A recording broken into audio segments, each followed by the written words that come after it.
When things go south in a football season, the quarterback and the star receiver often get a lot of the blame.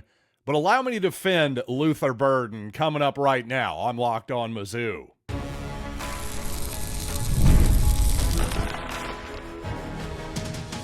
You are Locked On Mizzou, your daily podcast on the Missouri Tigers. Part of the Locked On Podcast Network, your team every day.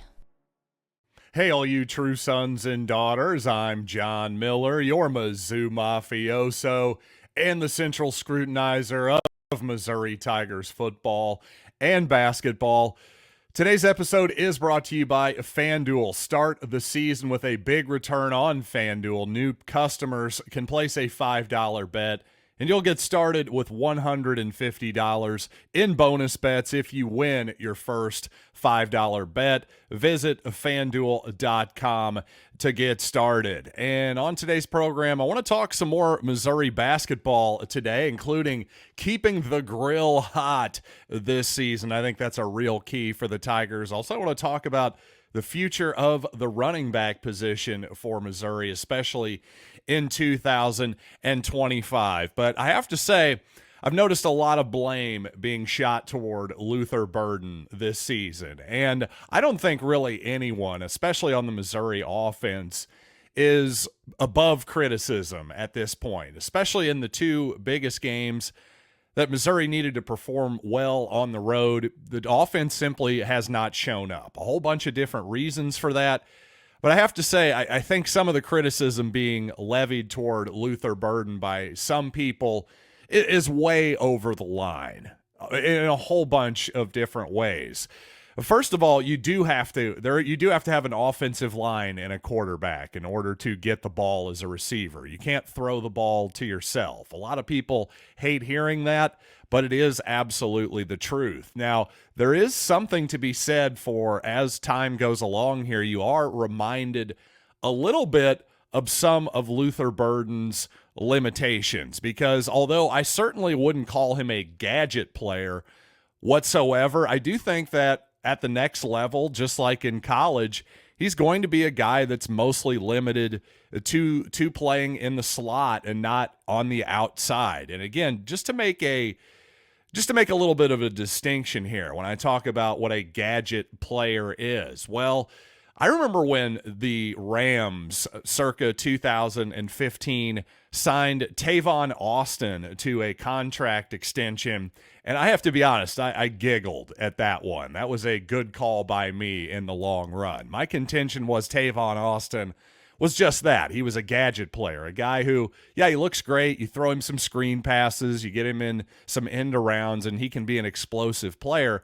But if you're trying to ask him to win one-on-one down the field and high point a football, that's just not going to happen. Whereas Tyreek Hill, another player who came along a year or two later after that said contract extension for Austin, well, he was a guy that was treated like a gadget player as a rookie, but it became pretty obvious that he was much more than that. Despite his relatively short frame, Tyreek Hill is built like a fire hydrant, number one. He's thick as can be, but he also has receiver skills, good downfield ball tracking type of skills. And I have to say this, Luther Burden has just simply never been a go up and get it type of guy. Remember his freshman year from 2022?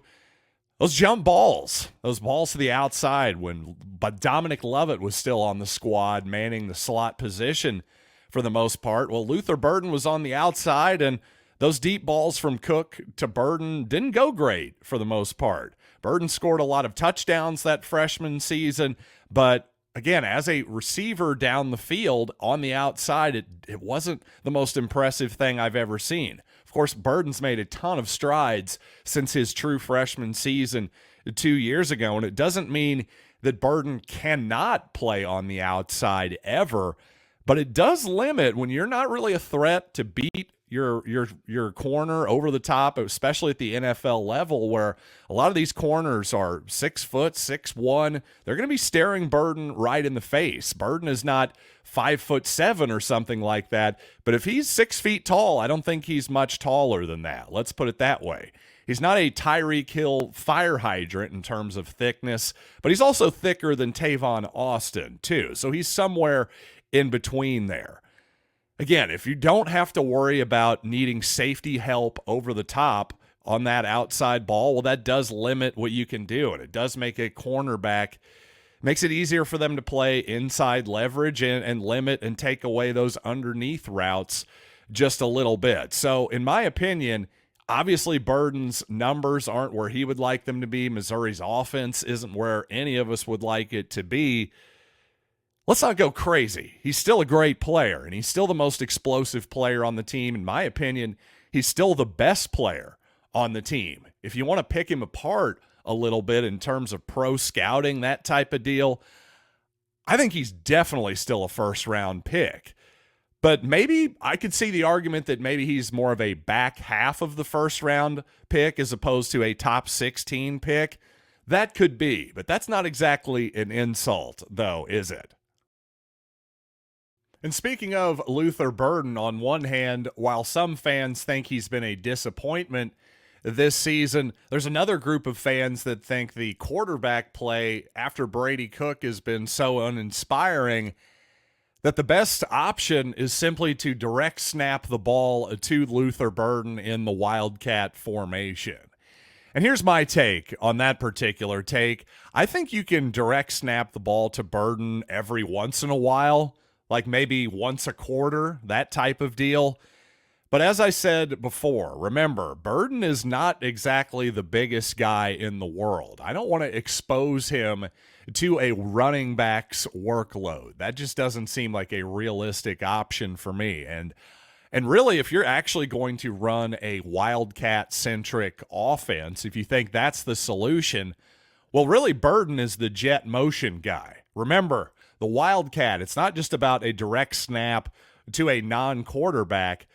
90% of the time, you've got a jet motion guy coming in motion where a lot of times that direct snap guy is going to read a player and may keep it or give the ball on said jet motion in a read type of play. So I'll just say this. I think it really is much smarter in that scenario, much like Missouri does on those fake toss plays where Brady Cook around the goal line, or most recently the two-pointer against Auburn, they'll fake the toss to Burden, get one or two guys to commit to him, and that opens up the middle of the field for Brady Cook. Well, I think obviously he's going to open that play up for whomever is taking the direct snap other than Burden, by the way. Regardless, though, it's really hard at this point in the season to trust the direct snap guy, ostensibly the quarterback at this point, because that hasn't been part of our offense all season. We're 2/3 of the way through the season. We're going to figure that out all of a sudden here in 2 weeks. It's nice that Missouri has a bye week here, but let's be realistic. I just feel like this Wildcat talk, sure, it can be a wrinkle. I think it can definitely be an effective wrinkle for the Tigers, but I don't think it's an actual permanent solution even for 1 week. And in the good news column for Missouri, the Tigers have sold out reserve seats for the Arkansas game. So, in fact, all reserved seating has been bought this year. So, hey, we haven't lost at home this season. Nice job to us Missouri fans. I'm going to pat myself on the back for just a little bit. So it's not all bad news around Mizzou football right now. Tigers sitting at 6-2 heading into a bye week. And speaking of some positives, I have at least one more positive from the Bama game to talk about. And also, let's talk about the running back room next season. Are we satisfied with it? Missouri going to have to go into the portal once again?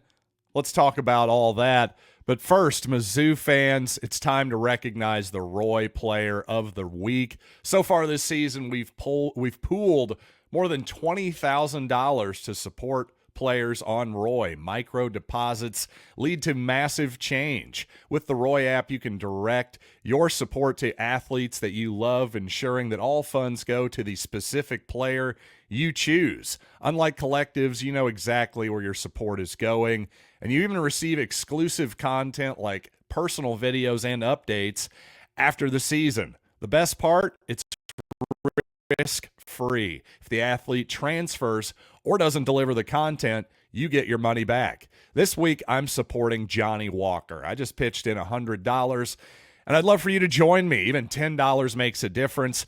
Let's show Johnny Walker the love and keep him connected to Mizzou. Remember, pay today, celebrate tomorrow. Your support sets your team up for success. Plus, don't miss out on Roy's exciting giveaway. Win 2 tickets to a game in November. Just download Roy, create an account, and enter referral code Locked On, and you are entered. Already on Roy? Any contribution to an athlete's campaign also gets you entered automatically. No purchase necessary. Void where prohibited. Download Roy now and join the NIL game with no subscriptions and no fees. And be sure to check us out on Instagram, Facebook, and X at Roy_return on you for more information. Roy, support the players, change the game. So obviously, as my Roy player of the week, I thought Johnny Walker played an excellent game. He was a pretty easy choice. Not a lot to write home about offensively for Missouri. So defensively, Walker with a couple of big-time sacks was an easy choice. But you know what? Somebody I thought was worthy of pointing out positives as well. I thought Marvin Burks played quite well against Alabama, and he certainly received a lot of criticism from Missouri fans this season. I've definitely had my fair share of thoughts on his coverage this season. It's definitely been lacking at times. He's made some mistakes on the back end.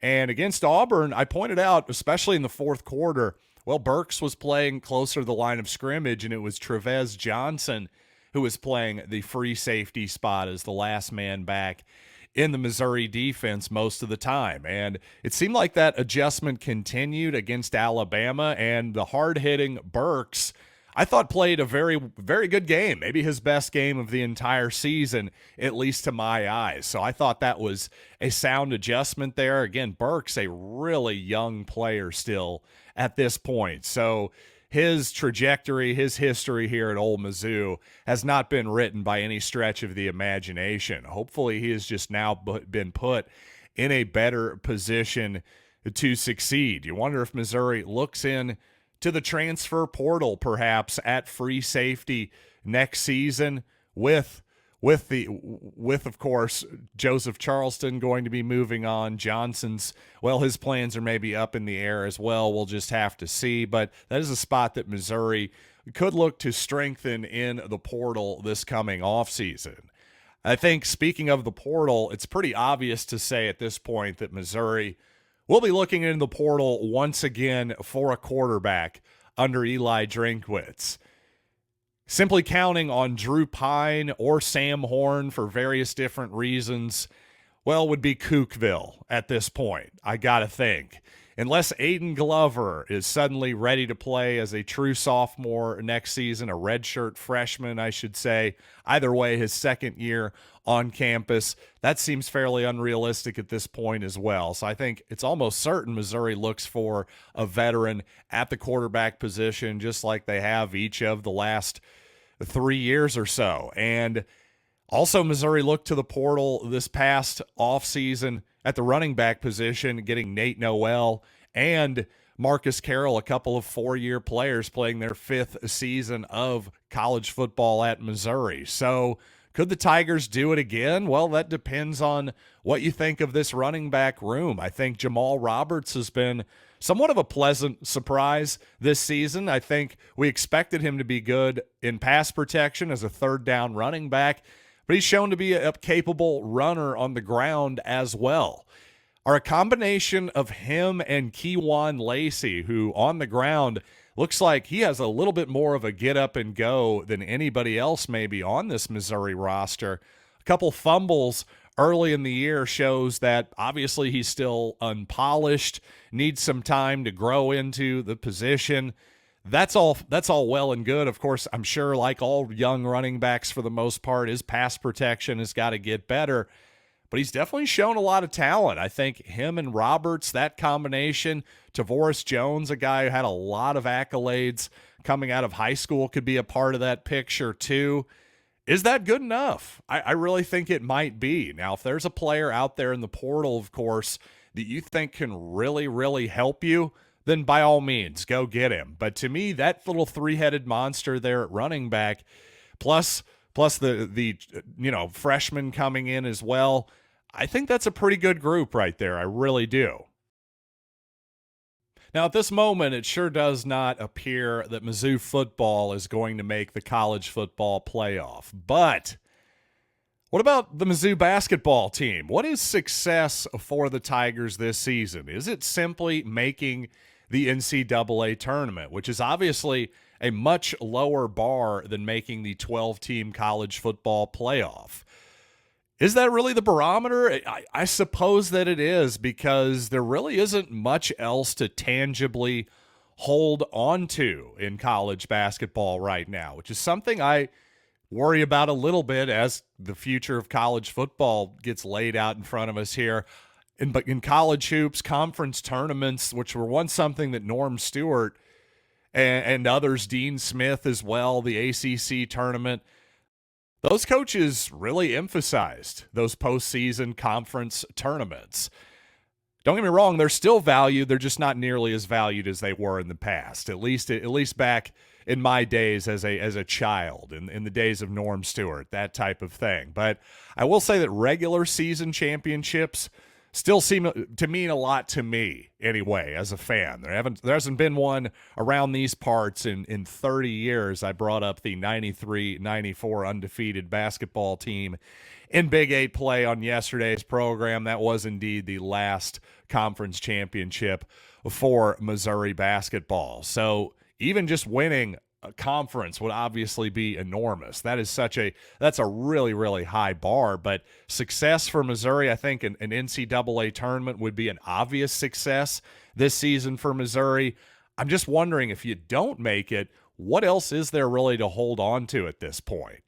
That's a tough one to answer. So I guess if you're a high major team like Missouri, I guess that should be basically the barometer for success each and every season.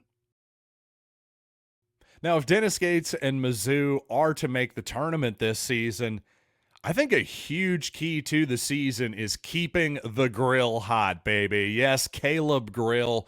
We need to keep him happy and healthy this season. I think that's a huge key to this season. You may remember Caleb Grill left Iowa State under fairly strange circumstances. He was, basically he said, hey, he was blaming himself, didn't really get into any kind of specifics there. But I think obviously just keeping him engaged and healthy, and obviously after last season, let's not let him hit the ground and break his wrist. That would be really important too. Based on the way Grill plays, he's a hustle player, plays really hard on defense. I don't know how we can necessarily avoid that. A guy who had some back problems his previous season at Iowa State as well. If Grill can just stay healthy, I think he is a huge key to this season, because Missouri needs all the shooting it can get. Grill got off to a hot start in the exhibition game against Lincoln. If he can keep that going all season, combined with his strong perimeter defense, his hustle, his rebounding on the perimeter as well, I think he's really one of the absolute most important players on this roster. I don't think he's the most, in terms of the best player on the roster necessarily, but is he the most important in terms of a fulcrum player? Like, if he goes bad, maybe Missouri could go bad, and if Grill goes really well, I think Missouri, its upside is so much higher simply because you have a reliable perimeter defender and a shooter. That's really big in 2024-25 basketball. So, baby, keep that grill hot until Daddy gets home. And when it comes to Mizzou hoops, there's a couple guys in particular, a couple upperclassmen, non-newcomers at least, let's put it that way, who I really have my eye on that could change the trajectory of this team if they can live up to their immense upside. Let's talk about both those young men in just a little bit. First, let's get ready to tackle NFL action with FanDuel, America's #1 sportsbook. Because right now, new customers can bet $5 and get $150 in bonus bets if you win. The FanDuel Sportsbook app gives you everything you need to place live bets on the NFL all in one place. So when you get a hunch in the middle of the game, you can check out the latest stats, view live play-by-play, and so much more on the same page where you place your bets. Just visit FanDuel.com to join today. You'll get started with $150 in bonus bets if you win your first $5 bet. And I'm telling you, FanDuel, it's the best place to go. They got the best action, the widest variety of picks. Again, it's FanDuel.com. Never waste a hunch and make every moment more with FanDuel, an official sportsbook partner of the NFL. After a promising freshman season, from my vantage point, by Aiden Shaw, I was waiting for a breakout last season, I should say, in particular offensively from Shaw, who, based on what I saw from his high school tape, has more in the tank, has more to show offensively than what he's shown so far at Missouri. But that breakout simply didn't happen last season. But I'm not ready to dismiss Shaw, at least not yet. What if this is actually the breakout season for that young man? It very much could be in the cards, because here's a guy who has tremendous athleticism. He's certainly tall enough to play in the SEC.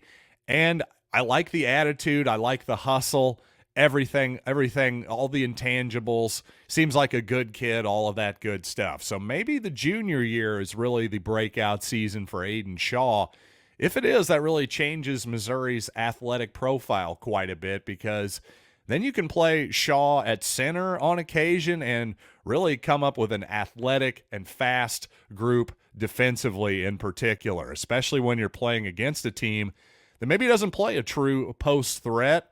You can put Shaw out there defensively. If he can hang offensively, I think defensively he will do just fine, especially in those types of special situations that I just described. Now, another guy on the roster I wasn't hyping up so much, but the coaching staff sure was this past offseason. That was Trent Pierce, a freshman last season on the roster. Of course, Pierce, well, his shot was never there. He just was simply bad statistically, offensively. Couldn't score.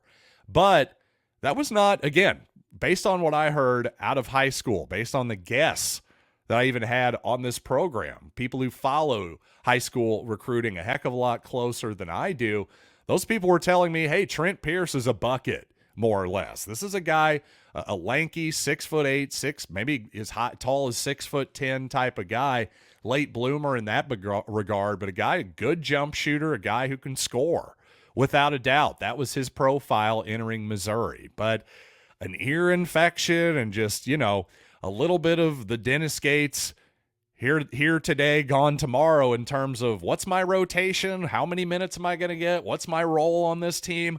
A little bit of confusion there, I thought, but mostly the health situation there for Pierce that didn't even allow him to travel with the team at times last season for road games.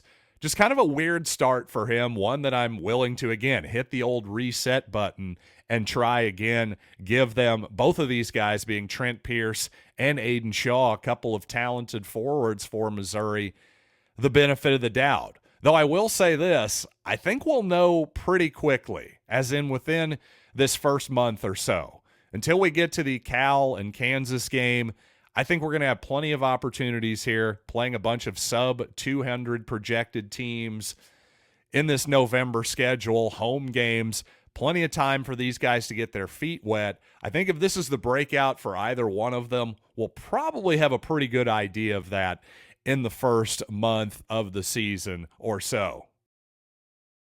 But heck, forget about the first month of the season. We are less than 1 week away, 6 days away from Missouri basketball tipping off. So enough with all of the speculation. Let's see some real hoops here in a little bit. I personally cannot wait, and thanks as always for joining me here on Locked On Mizzou. Can have a lot more basketball talk as the season actually gets underway here. But of course, tons of football, going to mostly lead with that most days. So no worries about the format of the show if you've been loving it all off season. So thanks for making Locked On Mizzou your first listen today. And for your second listen, check out Locked On SEC. I got to tell you, I'm not on the SEC squad show this week, just as a little bit of a spoiler for you. So until next time, I am John Miller, and this has been Locked On Mizzou.